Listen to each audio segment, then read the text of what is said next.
sùúrù fún mi. Pọ̀ ló ti ṣe.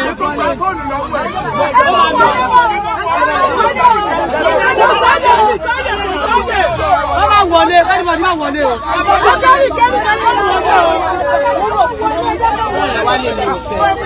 Ó sì ń bá ọ sọ, ó sì ń lọ lọ́wọ́. Èké ni wọ́n ní kí ọ̀kọ̀ọ̀kan máa wọlé. Ẹ má wọlé. Kilode. Ẹ má wọlé sẹ́. Ani bí tajú pé ẹ bá darí kéyìí bẹ̀rẹ̀ yẹ bọ́ ọ̀dà lórí ìlú ní nínú wọn. Tó bá dé lẹ́kọ̀ọ́.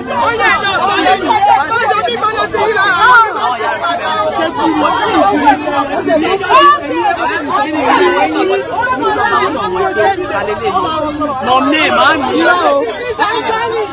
Wọ́n máa ti fọjà mi jẹ́ bọ́. Ẹ̀kọ́ ló ní màmá ẹ̀ já màmá ẹ̀.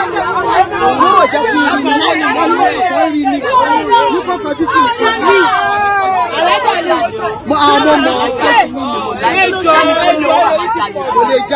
Let me set the record straight. Let me set the record straight. I pay 2 million naira per month for my orderly. I pay 2 million naira on orderly every month. The motor where I sit down, so this motor cost me 85 million naira. Let me set the record straight. Let me set that record straight. This lover, you are not smart. This your setup is weak. Leave. You don't understand. This your set. Let me set the record straight. Let me set the record straight. I pay 2 million naira per month for my orderly. I pay 2 million naira on orderly every month. The motor where I sit down, so this motor cost me 85 million naira. Let me set the record straight. Let me set that record straight. This love. Secretary, mo where there, we no wa mi there. Ṣebí wo ló kọ́kọ́ update lọ́sàn. Adẹ̀rí tó lọ comment. Tó ní lórí adito gbẹngbẹngbẹngbẹngbẹ. Gbogbo ẹ̀ la rí. Àwa ń dórí ẹni. Secretary. Lórí adito gbẹngbẹngbẹngbẹngbẹ.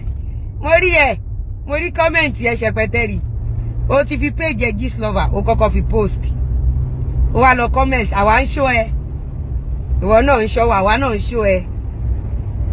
Secretary, ṣé o mọ̀ wípé gbogbo ayé máa mọ̀ pé wo ló set me up? O mọ̀. Sórí nǹkan tó ṣẹlẹ̀ lénìí. Ó wá jẹ́ kí n rántí bó ṣe palẹ̀ mọ́ ẹ̀gbẹ̀gbẹ́. The same concept. Gẹ́lẹ́gẹ́lẹ́gẹ́lẹ́. I still go o. I still go lu. Ṣebí na go lu, I still go lu o. O lè re o. Ojú olè wo. Mo ti lọ wo. Mo jí bàbá. Ojú olè re o lè.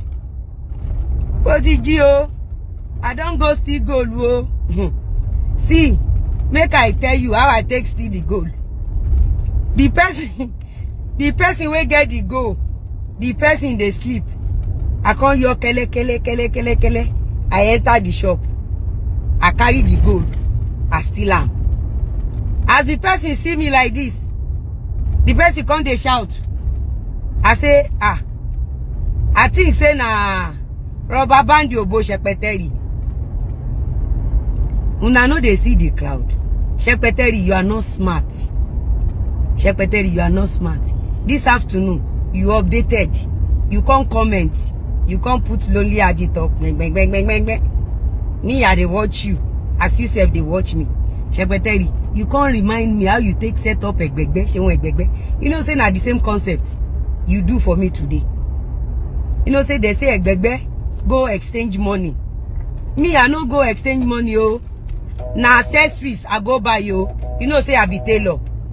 Na accessories, I go buy you. I bought the accessories last year, November 17. When I reach my shop, I go show you.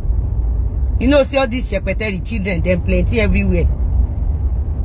I go buy the accessories, 91,000 naira. I collected the guy account details. My husband helped me transfer the money. I asked the guy, did you see the money? He said no. I left. I will tender everything. I will show. Thank you. You see, guys, one thing is that it's a survivor of the fittest. wrote that petition?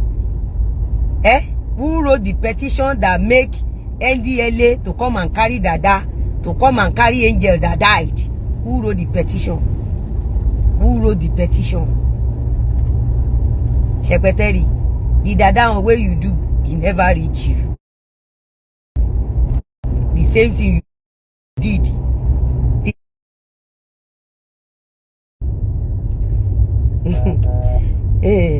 Join me, my next show. We shall continue. We shall continue. Let me bring some receipt, and we shall continue to establish this fact. We shall continue. Àwa òkúkú mọ̀yàn. Bó bá jẹ́ pa mọ̀yàn ní this side.